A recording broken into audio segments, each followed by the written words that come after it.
Welcome to Unlayered, the show where we explore next generation blockchains. I'm your host, Dave, and just me today as Sal is a bit under the weather.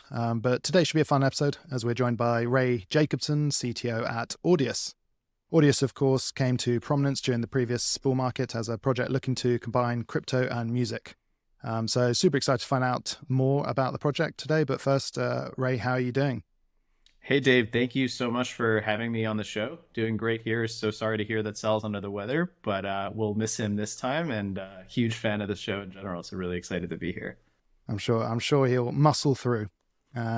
So I think first question, how did you get into crypto?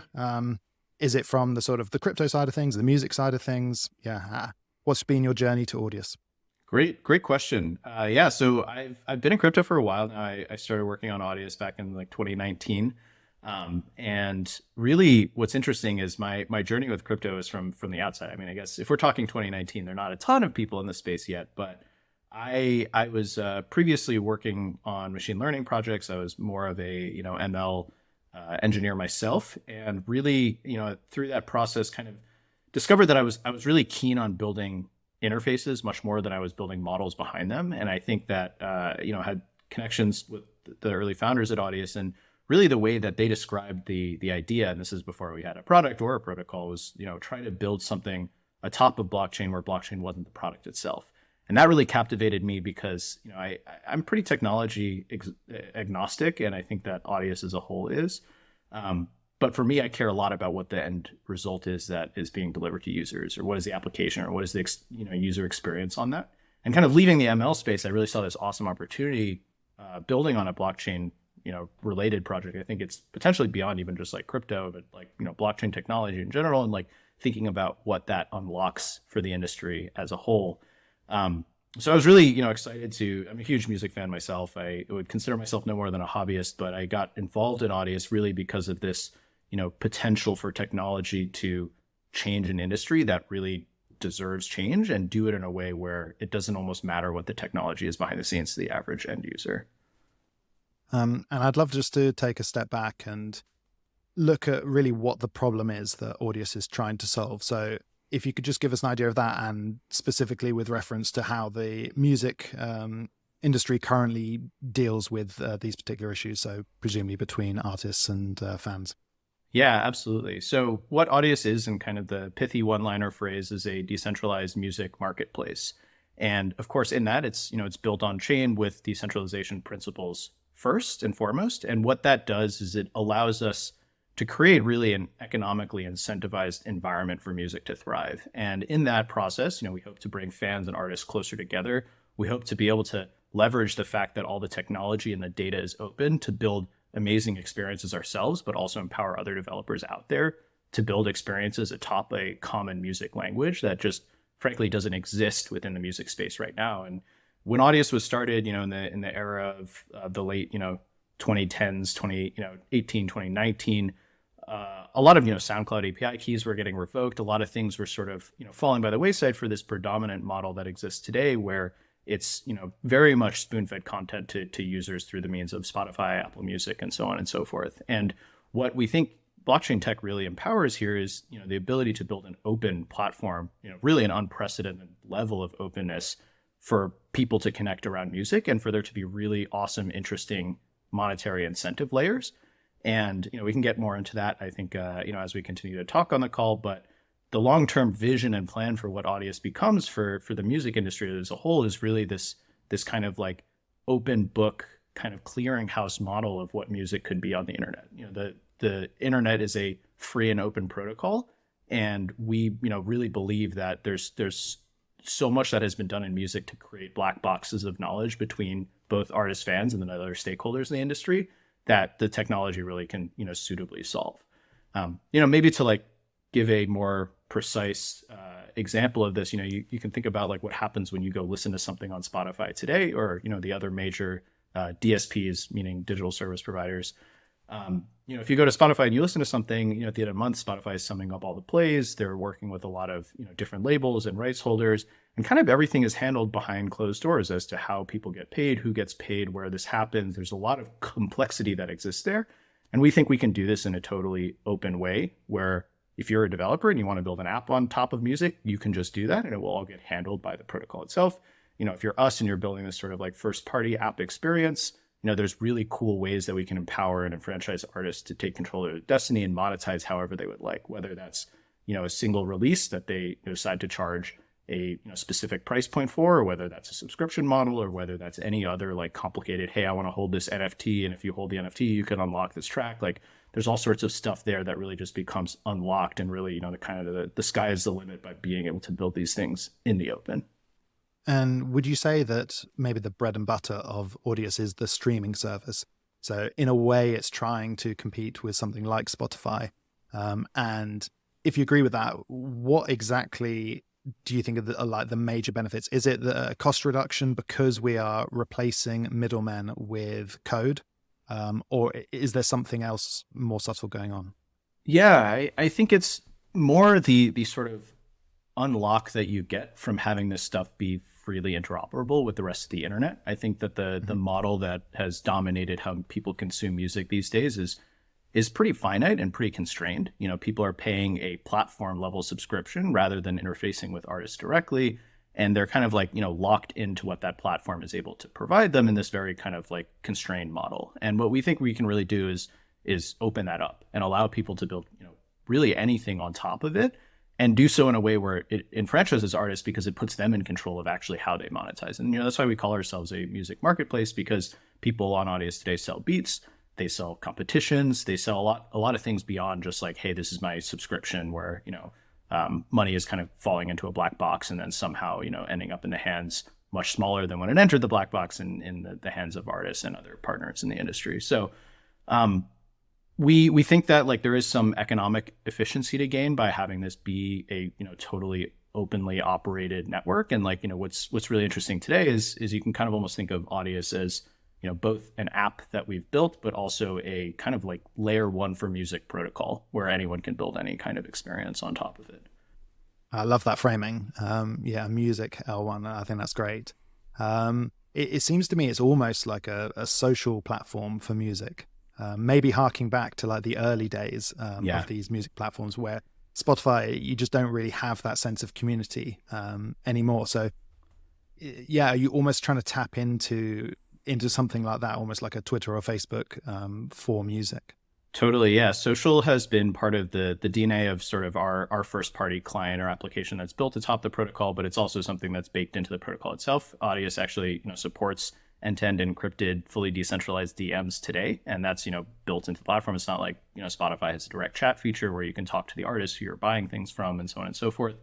So we care a lot about social, and I think, and Audius as a whole thinks that like social is necessary in this kind of next evolution of music. We're seeing the increased ease to create music, especially with AI, and the like new tools that are available for someone in their bedroom with a laptop to produce Grammy quality sound recordings. And in that, what is most important really becomes the relationship that a fan has with an artist.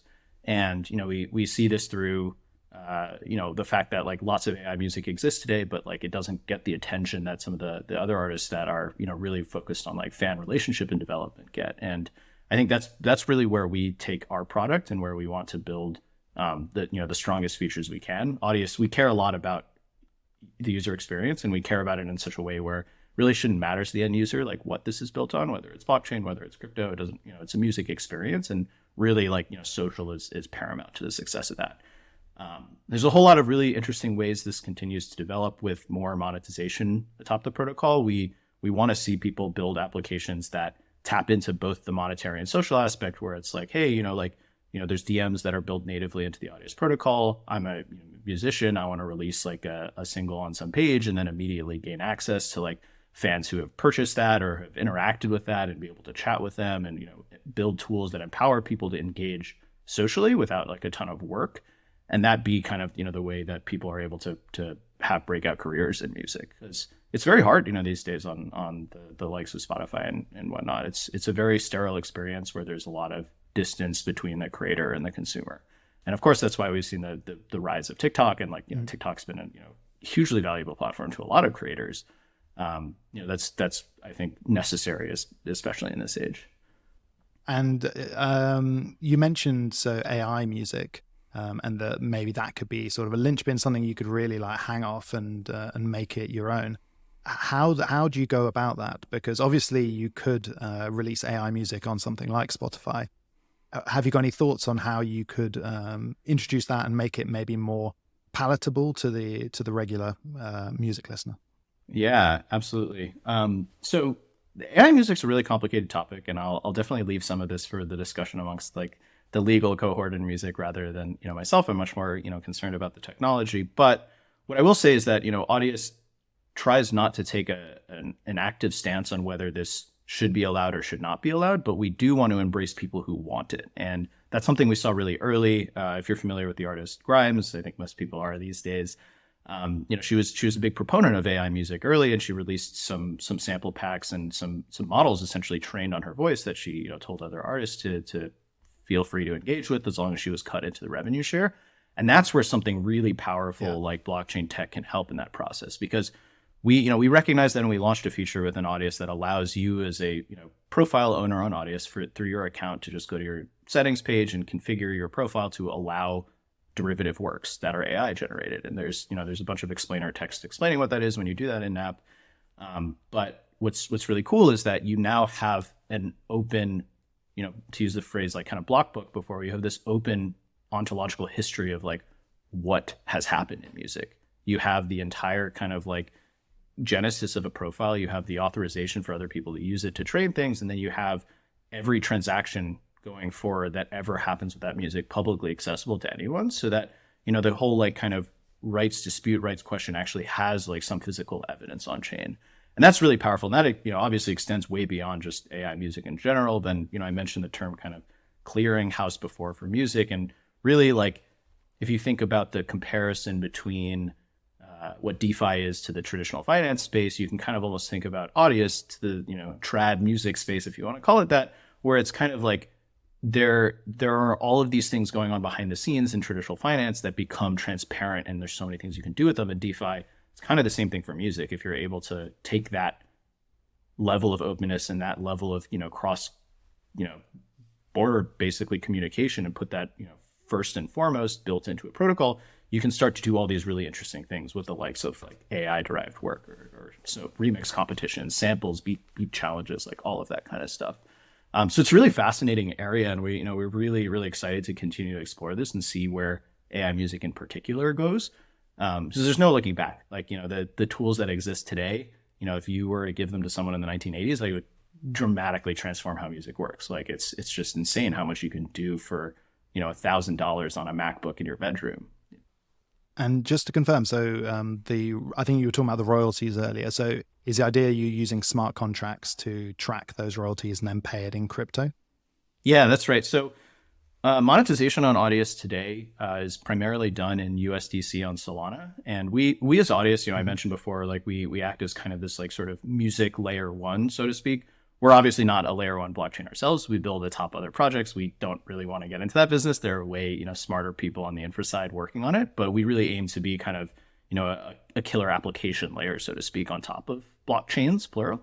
And so, we've built stuff both on Ethereum and Solana, as well as some of our own decentralized off-chain stuff that kind of acts as, you could say, a roll-up or an L2 or L3 or, whichever one of those phrases you want to use today. But payments, going back to that, we support primarily through USDC on Solana today, and we have a smart contract program that is quite simple. And actually, we had this program audited by Neodyme, and I think the first thing they said to us was like, "Are you sure this needs to be a program?" Solana offers a lot of things in terms of being able to just pay a bunch of wallets and have that be recorded on chain, but really like we built this program that we call the payment router to kind of act as the conduit between the on-chain and the off-chain of what's going on in music. And so every time a payment happens across Audius, it can be expressed as some number of splits in the ratio that people get paid at, and that gets written on-chain and codified, and then off-chain validation to give access to content all happens based on whether splits fulfill the criteria that were codified on-chain for a given piece of content. So imagine a simple case, hey, I want to sell a track for $1 and I want 50 cents to go to me and 50 cents to go to Dave. I specify that on chain in the metadata for the track, and then every payment basically gets confirmed against that. And we have this quite robust, really awesome storage network that lives off chain similar in some ways to IPFS, similar in some ways to Arweave, but it has its own, special features that are really geared towards music streaming. And those machines that are run by third parties are, held to a really high standard and make sure that like, yes, X person has fulfilled, Y criteria in order to access, some piece of Z content. And that's really like where we think this is really powerful because, royalties in music are really complicated. Payments in music are really complicated. Audius, on the parallel for all of this is working with a lot of industry partners to become the first fully licensed, crypto music project that's ever exists. Like that's a very difficult thing, working with publishers and performance rights organizations and so on and so forth. And like there is so much complexity in the music industry that we really hope to kind of crack and make solvable to anyone who wants to participate in music through it.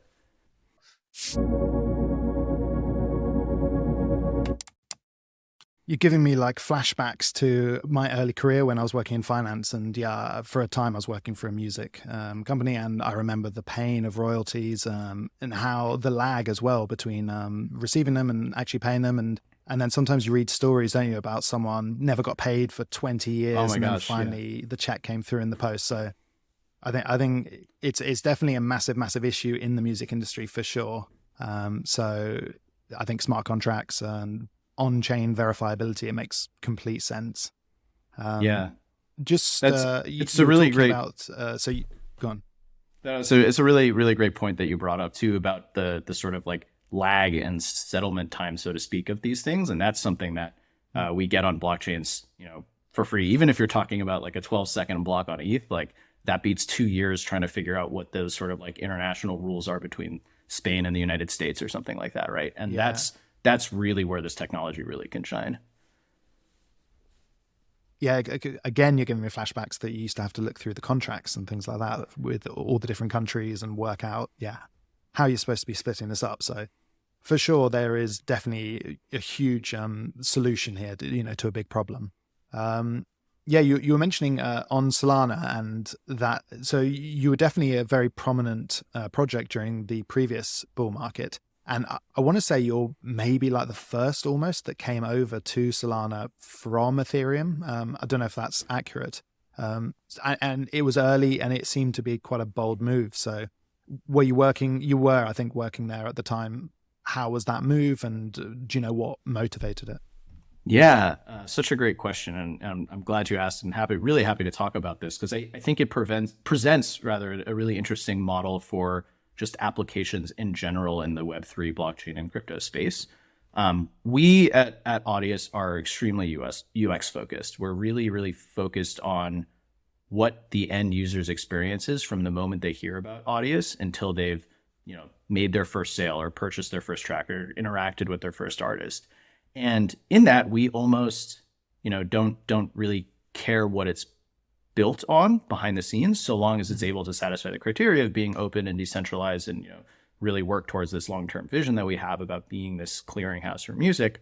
But, when we started Audius, we were really looking for, what blockchain was going to be the home of this indefinitely. And I think the long lesson that we learned along the way was like, there are different pros and cons to every blockchain, every L1, L2, roll up, there's just different things going on where people are working on different trade-offs. And we recognized pretty early on that like building on Ethereum only wasn't going to cut it.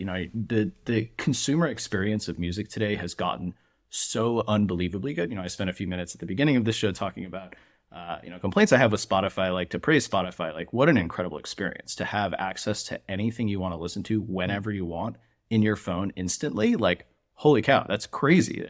If you gave that to someone in the 1980s, they'd also freak out. Like it's really incredible. So our mission is like, how do we figure out like what tech to build on to make this happen? And Solana came on the scene. We were, close with the early operation there and really like, trying to figure out like, okay, if Ethereum isn't going to scale to the level that it will be able to track every single time someone plays a track on Audius, we're north of 300,000-400,000 of these a day. Like, there's no way you could push that to Ethereum. I mean, who's even going to pay for the gas for that? Solana, had some really awesome, really cool, unique framing in the early days, of course, obviously around the performance of the network, but beyond that, the ability for like native fee payer, support for someone else to pay fees. Like there's a lot of really cool, like UX focused primitives that are built into Solana. And we were really interested in like figuring out what could happen there. And then with this sort of robust bridging network that exists, through Wormhole and, whatnot across chains, like we kind of recognize like, hey, there's a world where some of the Audius protocol lives on Ethereum, the staking system, some of the governance stuff, because, someone wants to run a new service to serve, 2 terabytes of audio, data to fans on Audius. That's an operation that happens, once every, few weeks. And that can take $25 to, have that transaction confirm. That's not the same compromise that someone could make on the UX side. If they're, hey, like I'm going to go sign up for an account and go listen to one track, they're not going to wait 12 seconds for that to happen. And they're certainly not going to pay $24 for that to happen. So we decided, hey, like we can leave some of the core functionality of the protocol on Ethereum that doesn't need the speed, it doesn't need the throughput, it doesn't need these UX guarantees that Solana can give us, but let's also figure out how to bridge it. So we went through a pretty interesting operation to get there technically, where every Audius account is actually behind the scenes represented as an ETH public-private key pair. When they sign up for Audius, they're just thinking about username and password. They don't actually have to worry about any of that. And then behind the scenes, we actually use that ETH wallet to derive several different Solana wallets, several different token accounts that hold USDC, that hold our native token audio, and so on and so forth, just so that the user can have a really clean experience and not worry about, oh, is this happening on Solana? Oh, is this happening on Ethereum? And, for the user's sake, it's just whatever chain is fastest for whatever they're trying to do, or whichever one gives the right guarantees is what happens. So, payments today are all settled and handled on Solana. The plays that I was talking about before, 300, 400,000 a day, like those all get written to Solana. There's a program address that you can go look up and you'll see, multiple times every second, there's stuff going on there. And that, ultimately, like as long as there's a provable place and there's really good SDKs to stitch this data together, it doesn't really matter to the end user where it is. So, really like chain agnostic, and we really think that it's a good lesson for other application developers. Like really focus on your users and focus on the experience you want them to have, and then figure out how to match the tech with that. Yeah, I think for sure UX is going to be super important, because music lovers are used to incredible UX, as you say, and the draw of crypto, it needs to be 10x better if you're going to have like a large UX hurdle basically to get over.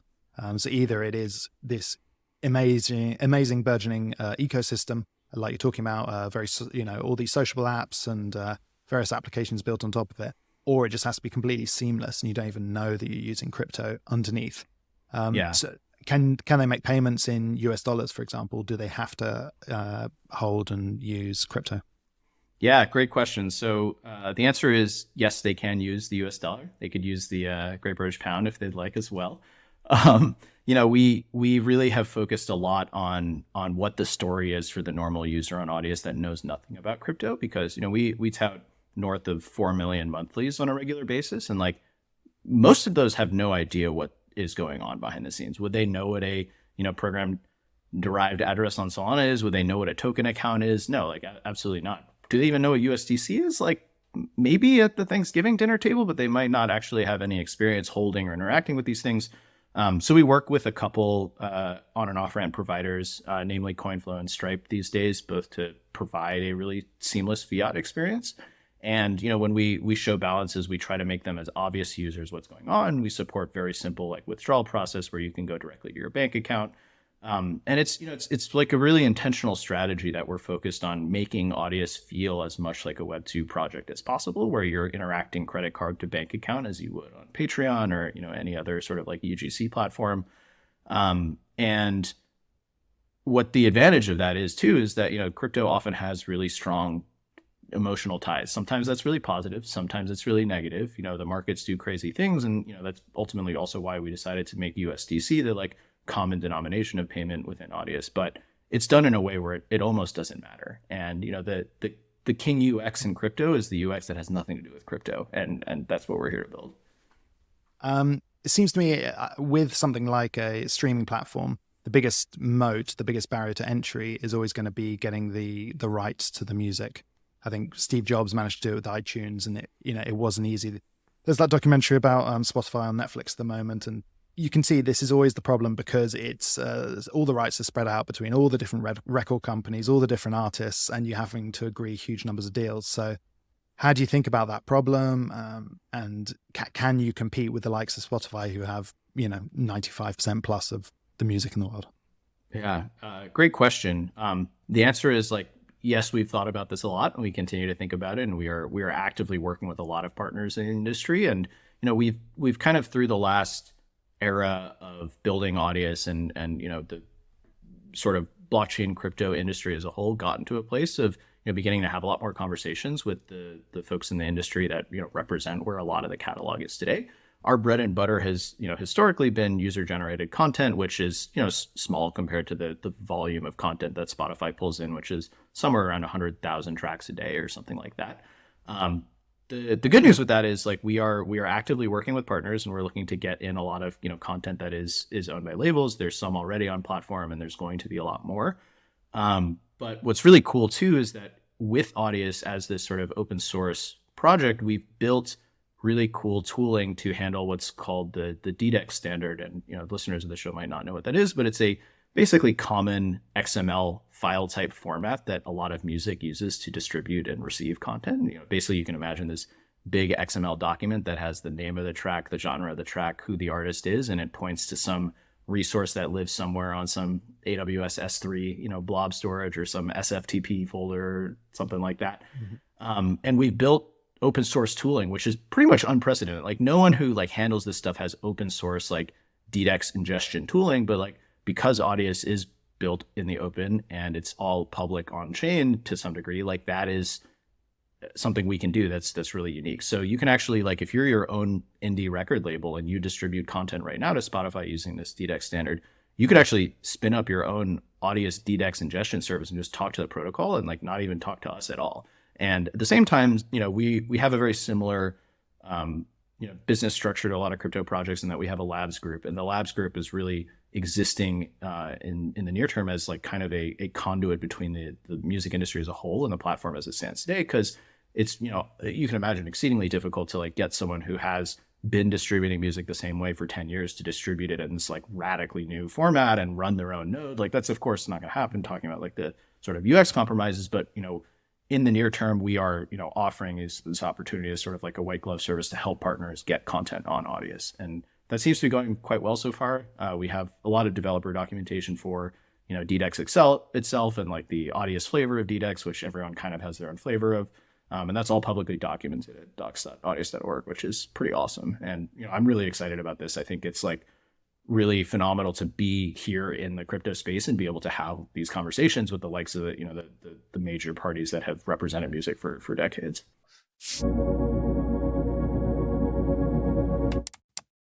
And I suppose the other piece is encouraging the artists to come over to the platform and giving them reasons to want to put their music onto the platform, which probably leads into my next area, which is around monetization. How it happens in the traditional world, and then how it's happening on your platform, and how you'd like it maybe to evolve going forward. Yeah, totally. So, I think one thing we've observed about the music industry is that increasingly over time, people have needed to find other ways to monetize their careers. If you think about, a lot of people talk about this all the time, but merchandising and live performances have become, the bulk share of income for a lot of musicians. And I think what's cool in the last, 5 or 6 years probably is that we've seen a lot of rise of sort of this kind of merged physical digital world where people are starting to merchandise themselves digitally in addition to physically. And I think that's, NFTs is obviously a part of that, but I don't think it's the whole story. There's various other fan clubs and digital merchandise, and even physical merchandise that's based on digital things that we've seen take off in the last few years. Really where the monetary future of Audius is going really hopes to kind of blend all of this together and give a lot of compelling opportunities and avenues for musicians to determine how they monetize, or for the teams that represent musicians to determine how to monetize. And I think, more often than not, that isn't going to look like a $10 a month subscription that you pay to the platform, but it's going to look like some tailored experience that is based on the relationship between the artist and the fan. And there's the other side of that sort of coin that is worth talking about is that there is a lot of fatigue just because of the number of platforms that exist today. There's obviously a lot of things happening in music all at once. There's new platforms coming up probably every week. The most recent one that got a lot of attention was the James Blake Vault platform. And there's a lot of different venues, and of course there is some amount of fatigue that comes with it. And really why we talk so much about UX is because on the monetization front, we really want Audius to not make this hard for artists or for teams. And if there are models that they know work, that they found to work other places, like Audius should seamlessly interop with everything else to just add, help grow the pie for that artist. Or, if you are someone who is, ready to like invest in yourself on a new platform, there's like really unique ways that you could build things on top of Audius, either just directly through our, Audius.co first party client or through any other apps out there that allow you to do crazy things like, hey, I'm going to drop this signal at midnight and only allow it to be streamed for 30 minutes. And then afterwards, like charge X amount for something else to happen, and like really be creative with it, because I think that need, is absolutely there. And the fact that, people have to spend a lot of, physical time and energy to monetize, like really means that there should be more space digitally for them to be able to think about monetization. And so, to talk a little bit, on the other side of this question about like what the technology is that empowers it, it's really like instant payments where you can go wallet to wallet and you can get as much out of what you put in as possible as an artist, because a fan is giving you as much of that money directly as possible. And, of course, there's lots of things that, there's publishing deals and there's, content ownership things, and there's a lot of things to sort out in the music industry. And like, we really want to just try to make this machine as efficient as it can be to allow people to capture the most out of what revenue comes in. So just going through the revenue type, so streaming, obviously on Spotify, as you say, you pay like $10 a month or whatever it may be. Do you think that is sustainable? Do you get people to pay for streaming at all, or is it completely free on Audius, or is it, as you were saying, like it can be free for a little bit of time and then you pay afterwards? How does that work? Yeah, so today, as far as monetary incentives go, Audius supports direct payment to stream to unlock the ability to stream something. There's also payment support to download something, so stream for free and download. There's also stuff like NFT, I mentioned this before, but like NFT gated content where you can say, hey, everyone holding this collection gets access to XYZ.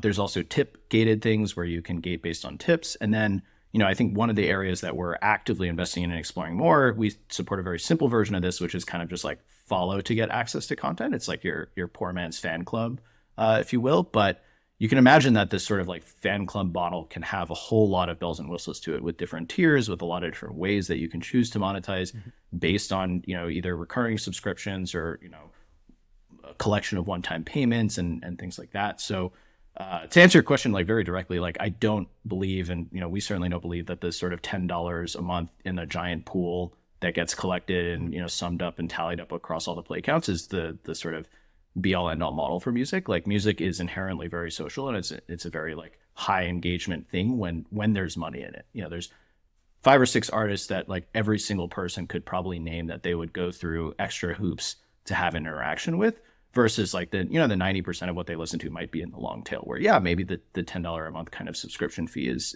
sufficient. Because I think I've heard maybe on podcasts, maybe you guys, or maybe some of the other music guys involved in crypto, saying that their view is that basically streaming should be free. These are digital files. It's easy enough to just pirate it if you really want to, and streaming should just be free. And then you should rely on, as you say, these sort of digital merchandising, and really leaning into this idea of the 1,000 true fans, where you don't need to get 1 million listens to earn $1,000. Instead, you can just have 1,000 true fans who each give you $50 because, as you say, they want to have the NFT, which is going to give them access to all of the hidden backstage stuff. So yeah, it sounds like you're taking more of like a generalist view of, yes, you can get people to pay for the streams, or you can do all of these other stuff, but presumably the overarching thesis is that the 1,000 true fans model is the one which can actually get the artist most amount of money, and the Spotify model is a bit broken. Yeah, I think it's really like it's a yes and kind of situation for the whole thing. There's a really great book that we actually make everyone who works at Audius read before they start, called How Music Became Free. It's this book by Stephen Witt. And I think streaming, even though we pay $10 a month on Spotify, it is free today. Like the amount of money that is in that for the artist who's not making, like major playlists and is not getting streamed and, like in the top, 5 to 10%, it's negligible. And, I think that like, it's not going away. We're so used to this. Like it's not like, someone would be like, hey, you can't use any of these apps anymore and listen to music. You would be okay with that. Like, of course you wouldn't, because like you like your music and you have access to it. And, I don't think that's going to change, but I do think that there is opportunity to grow the pie in other areas that will, especially in this world where so much content is becoming easier to create. There's going to be just so much of it. It's much more about the relationship. And I think that's really like Audius's position in this whole thing, is like, we want to build channels that support relationships between, live actors in music, people who are creating and actively consuming. And, a lot of what we've seen in the last couple of years, especially with TikTok, is that the persona of people in music is often like both a creator consumer. It's someone who's consuming content, who's listening to other producers, who's making music based on that, who's inspired by other people. And it's this much more like kind of fluid environment where, yes, there's space for streaming. Streaming isn't going away, but there's so much more that can be tapped into there. And, we can't wait to see other people build on top of Audius, like what we can't even think of today that, uses all these tools too. We're talking, obviously, we've mentioned music NFTs. Playing devil's advocate, is it fair to say that music NFTs haven't taken off in a huge way? A lot of people were talking about it, certainly during the last bull market. NFTs obviously were a huge thing, and yet music NFTs seem to sort of pass it by. They were definitely getting some hype, but it never really reached front stage within the crypto scene.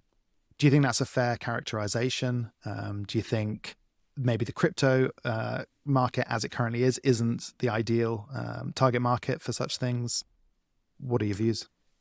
Yeah, it's a really great question. There's a lot to unpack there. And, Audius's like product sort of position on NFTs has always been to call them collectibles, because that's what they are. They're digital collectibles. And I think that this tends to happen in crypto a lot. And I think it's why we tend to take a little bit more of a backseat on some of the like hot topic trends and really focus on building like long-term value in music.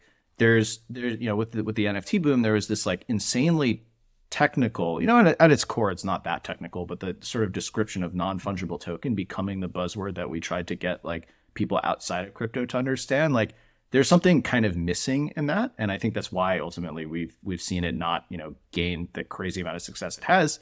But that doesn't mean there isn't room for collectibles and for there to be future iterations on what this sort of like concept of an NFT is, and for people to have some amount of like provability in a public, on a public bulletin board, basically. Forget about saying it's like on chain or whatever. Just like imagining like a public bulletin board showing who owns what. Like, that is an enticing thing. Like, people love collecting things, and I think actually in the last year we've seen a rise in CD sales of all things. Of course, like, people know vinyl is like a thing. People like love collecting vinyl. It's a collector's item, but CDs too, like, that's also going up. So there's like clearly like an interest in music. And it's crazy, right? Like, I heard that stat and I was like, mind kind of blown. Yeah.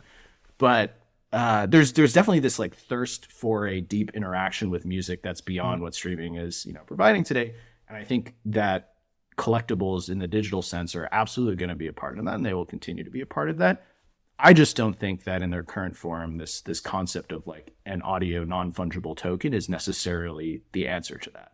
But if it starts to give you all sorts of like additional off-chain experiences where like all of a sudden you're like holding this collectible and you're part of this fan club, and that grants you tickets to be able to go see, or you get early access to tickets. Like, I think it was Billie Eilish's most recent tour sale. Like, all of that stuff opened up to American Express holders first or something like that. And like, that was a unique experience. Like, my fiance is really into Billie Eilish, and like, she saw that and she was like, oh, that's really cool. And like, I don't really know exactly why I got this, but yes, lo and behold, she's an Amex card holder. And I think that is a really phenomenally interesting like area to explore. And that like is what I think a lot of blockchain and crypto are really primed to start to tackle. And I think it just needs more iteration and more thoroughness on like, what is the user experience side for this to really stick beyond the kind of like cat meme side of NFTs that, I think has reached the market it's going to reach. I think, like, people have heard enough about NFTs and cat memes that like, that's kind of saturated. But I think there's so much more rich stuff to explore in this sort of like fi digital world between like, what a collectible is, what it means to have some sort of like authenticity on a, public bulletin board, so to speak. And I'm really excited for that. I think it's like, we can only build so much as our small team, but like, because these tools exist, like, anyone can build any sort of custom experience on it. Yeah, I have to say I'm super bullish on the idea of these digital collectibles and in NFT form as well. And I think it's quite subtle because obviously right now you can pay premium subscriptions. I mean, these artists could say, pay me $100 and you can get access to my fan club and then I'll give you all of these things. But if you put it into NFT form, you really do build a better relationship between the artists and the fans. And it can be like a bi-directional relationship as well, where sort of both sets can send things, USDC to the artist or various NFTs and whatnot to the fans. Is that how you see it? Do you see any other advantages? Because the obvious retort from probably non-crypto people is, why an NFT? Why can't I just pay $100 to their fan club and get access to these things?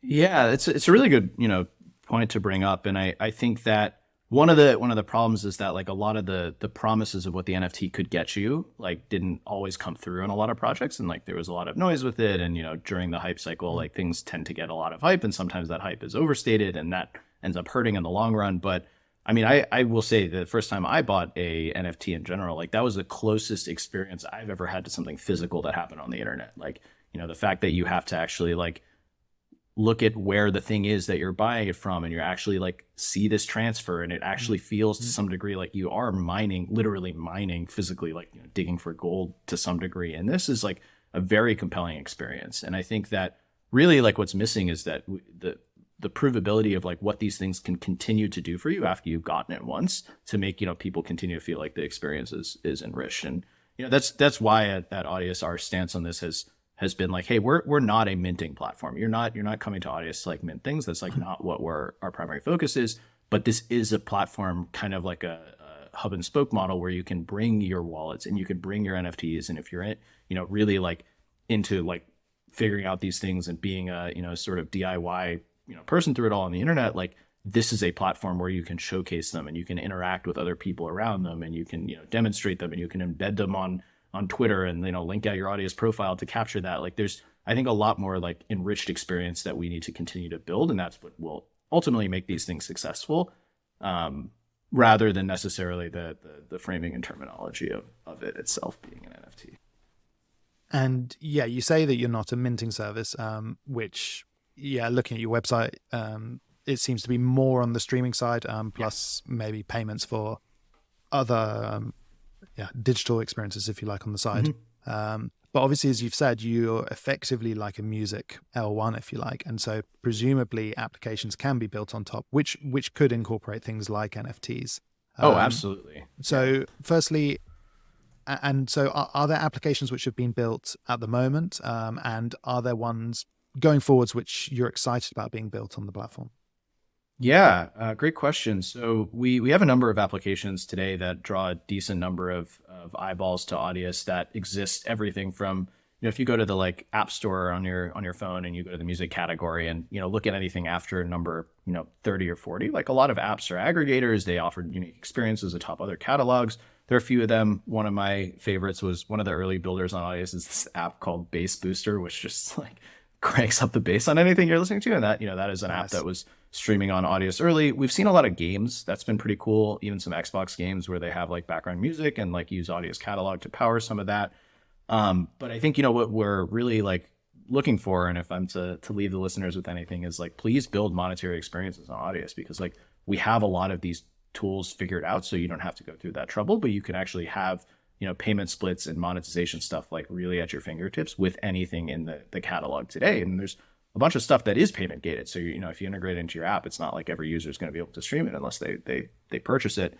So that is really exciting for us. And, we also recently just launched it was a community project, actually, this like Unreal Engine plugin that seems to be gaining a decent amount of traction, because, people want to have these sort of like intimate experiences with music. And that's really what we want to see happen. On the the collectibles front, we've partnered with some projects. We've worked with the Drip House folks too on some music releases that are gated by holding some of the collectibles that exist there. But I would love to see more here too. I would love to see people really dig at like what are the fundamentally like new experiences that people can have on top of collector items on the internet, and like build that natively with music. If you like Unlayered, check out the Solfate Podcast with Nick and James. They talk shop with the builders and founders in crypto, focusing primarily on the Solana ecosystem. Solfate episodes dig deep into both the technical and personal aspects of what it's like to build new tools, protocols, and businesses in crypto. Search Solana Solfate in your podcast app or go to solfate.com/podcast. Now back to the show. Yeah, I think that's an awesome way to put it. And in a way, a lot of the strategy that we're talking about at the moment is trying to draw people to the Audius website. I'm just wondering, a bit like YouTube in the early days, how you could put in YouTube videos onto other people's websites, onto blogs, things like that. Are you thinking of ways to get Audius out there onto other platforms? So Farcaster, things like, or Web2 platforms? Yeah, actually, that's great. It's good you mentioned Farcaster because we have an active proposal out with them to add frame support for audio playback. We're super excited about that. We've been going back and forth in that discussion too. We do support a rich embedded experience right now. There are quite a number of blogs that actually embed Audius, especially a fair amount of crypto podcasts too. Actually, we should talk about what that looks like after the show. But the exciting thing about that is like really where this goes in terms of payments. Right now, it's pretty easy to embed an Audius link on your blog or a WordPress site or something like that to just include a little HTML tag that renders out an Audius track and like pushes people to our application to purchase things. Really what is killer for us that we want to make happen is almost what some of the goals of like Solana Pay were or continue to be rather, and some of the other, on and off ramp systems is to provide a as good as Shopify like experience to build a store on Audius. Like that, we talk about being a music marketplace, like that is a killer feature of a decentralized music marketplace. If you can empower people to basically have whatever flavored storefront they want to have on top of music or merchandise that's, physical and digital that's tied to music. It's like kind of like you mentioned YouTube. It's like really like early internet days stuff that we want to empower here, like almost the MySpace like experience for people to be able to use this in whatever way they want. And that of course needs to be like compared against like what we're trying to do with our first party client, which is really to just bring people onto the platform. Like none of these problems, like they're all made up problems. Like, how are people going to use it if there's no one there to use it in the first place? And, we care a lot about that experience as well. So it's kind of like, working on all of these things in parallel that we really think will make this whole effort succeed. I think that's really interesting direction to take it, because maybe a problem with things like Spotify is it's so homogenous. And if you're starting to allow bands to have their own sort of website integrated maybe onto your platform, you allow for the opportunity for more personalization, and that's got to be a good thing. I think that sounds like a really interesting way to go about it. And I mean, looking forward into the future, if we're going to see music and crypto growing, if we're going to see Audius growing, how do you think we get there? What needs to happen over the next 5-10 years to start really being able to compete with the likes of Spotify? Yeah, that's a really good question. And, I can't pretend that we have every single answer here. I think that it really is going to take all of us in this industry to work on, to try to build both the best tech that we can, the fastest, easiest, most fraud-proof tech that exists. And then for, us and the other application builders and, people who are focused outside of the infrastructure layer to really build the best experiences we can that compete as, apples to apples, or at least, better apples to existing apples with the Web2 space. And I think that's often not like what we've figured out yet. There's obviously a lot of talk in crypto in general about killer UX and like what are the things that we're working on. I think it's really digging deep and working on all of that and pairing it with infrastructure that really will work all of the time, and figure out, what the playbook is for people building on top of it to pick the right infrastructure for their needs. And I think that too often than not in this space, a lot of people end up seeing technology as kind of like the product itself. And I think that is often what is missing, and where we can stand to improve ourselves is really focus on like, what is the technology supposed to do, and doing that really well. And then really focus on like, what are the needs of people who need a new product, and, really focus on those users, and then figure out like what technology it is, rather than being like, okay, this whole concept of like, I don't know, to use a different example than NFTs, but just, like thinking about maybe the concept of restaking or something like that. That obviously has its place within, the infrastructure world and, DeFi and, whatnot. But like for a traditional internet user, like these things might not mean a whole lot. And rather than thinking about those things as being a solution for them, like really thinking about like, what are those problems? And then looking at this huge catalog of technology that we've already built that can make it happen. So yes, I think it's going to take us all, and I think it's going to take time, to use the pithy phrase, it's, we're still early. Like I think we are, but we also have to be really serious with that. And we really need to focus on like, what is the user story and how's that user story excellent every single time? Something like YouTube obviously got big largely off the backs of YouTube specific stars. It wasn't really like film stars, TV stars coming over. It was the people who were already on YouTube and then they become really big themselves. Do you think maybe something like that also needs to happen, that you start building up large music groups or even AI music native almost to the platform? Yeah, totally. I think we're seeing some of this already. There are a fair amount of Audius users that I think, because we've been around for a few years, like had the starts of their careers almost exist on Audius and like have grown beyond Audius even since then, which is really awesome to see. And we love it. And, that model is not unique to us. Like SoundCloud made this happen for a lot of hip hop, like Chance the Rapper's whole rise, like was really, due to him releasing on SoundCloud and that being like a whole new generation of musician. We feel similarly. This is kind of like the kind of age of community powered, tech powered people to, create creative content. That's really new and it's very different.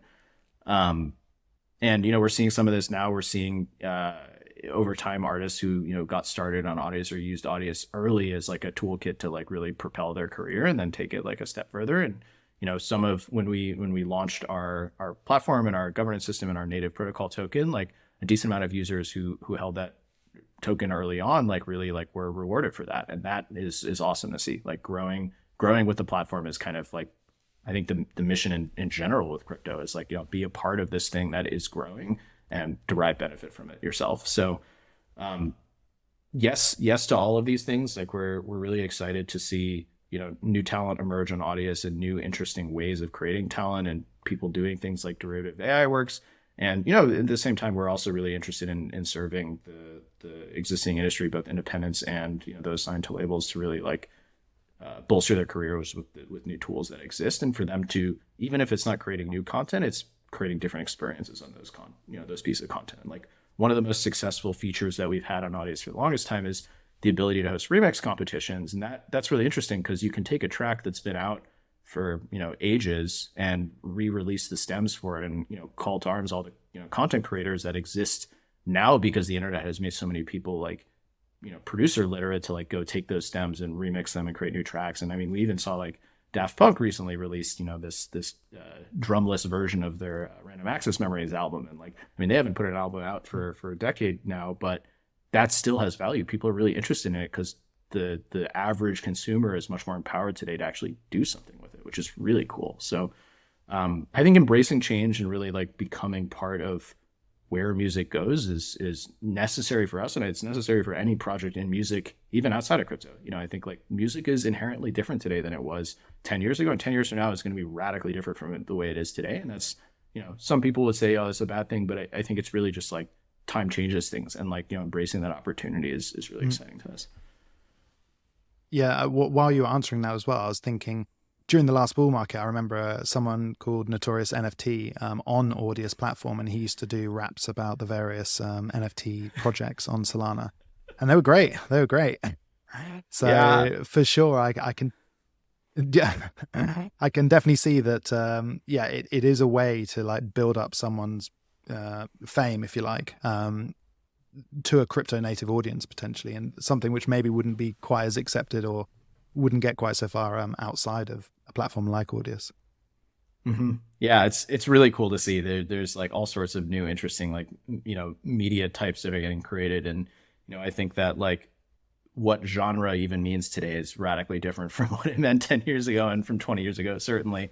And I think we're going to see all sorts of new genres, new types of music, new ways of reaching fans, and maybe it's not even music. Like I think that one of the interesting things that has changed recently that you probably are aware of is like Spotify decided to like not monetize non-music things like white noise and stuff like that. And I think it's really interesting to think about like in this kind of modern day society, what even like constitutes constitutes music, and like, does that even matter? Like, we really care about just serving like audio back to people. When people upload audio, that audio can come back, but we really don't take a stance in like what is fair game. And maybe a white noise track is actually like really interesting because it helps people sleep, and they're going to actually like pay $50 a month for it. Like, who knows? And I think that's really like what is cool about this space that we're in, and the era that we're in, and the time we're in. Like, things are definitely changing, and it's like, this early YouTube kind of era of content creators, I think it's like really on steroids right now. It's like really exploding. Yeah, I think AI is almost leading the music industry to have an identity crisis in the same way that art went through with all the contemporary modernist art and performance artists and all that sort of stuff. I think music is also struggling to, make amends, if you like, with this new world of what actually constitutes music. You don't even need to be a group. You don't need to be a human being to even make music that people want to listen to. So it's super interesting period of time. Yeah, definitely. I would absolutely agree with that. And maybe final question before we sign off, but favorite music artist of all time? Nice, easy question, is it? Oh, that is not an easy question. That's unfair, Dave. How about you answer this question first, and I'll think about what my answer is first. Well, I think I'm not really up. I'm like 30s, so I think after the age of about 25, most men just revert back to what they used to listen to when they were at university and at school. But I was growing up in the 90s, 2000s, all of that sort of like Blink-182 era. But I think the one that I continue to listen to is Bob Dylan, actually. That's awesome. Got into him during university, and it's Classic. Also, I play a bit of guitar, and it's like it's the only artist I can play any of his guitar songs because they're super simple.